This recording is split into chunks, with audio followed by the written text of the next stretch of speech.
সবাইকে বন্ধু ভাববেন না। জীবনের চলার পথে অনেক মানুষের সঙ্গে পরিচয় হবে। কেউ হাসি মুখে কথা বলবে, কেউ আপনার পাশে থাকার প্রতিশ্রুতি দেবে। কিন্তু মনে রাখবেন, সবাই আপনার বন্ধু নয়।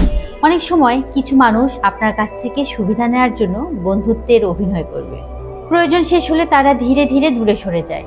তাই কাউকে খুব দ্রুত নিজের বিশ্বাসের জায়গায় বসাবেন না।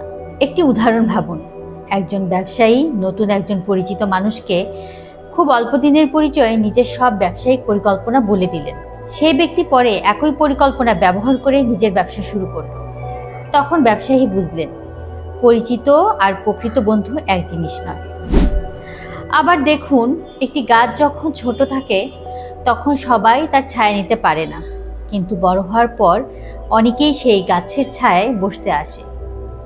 তেমনি আপনি সফল হলে অনেক মানুষ বন্ধুর পরিচয় দেবে, কিন্তু কঠিন সময় যারা নীরবে আপনার পাশে থাকে তারাই প্রকৃত বন্ধু। তাই মানুষকে সময় দিন, তাদের কথার চেয়ে কাজকে গুরুত্ব দিন। বিশ্বাস করুন, কিন্তু অন্ধভাবে নয়। নিজের ব্যক্তিগত পরিকল্পনা, দুর্বলতা বা গোপন কথা সবার সঙ্গে ভাগ করবেন না। মনে রাখবেন, সব পরিচিত মানুষ বন্ধু নয়, আর সব বন্ধু সারা জীবন বন্ধু থাকে না।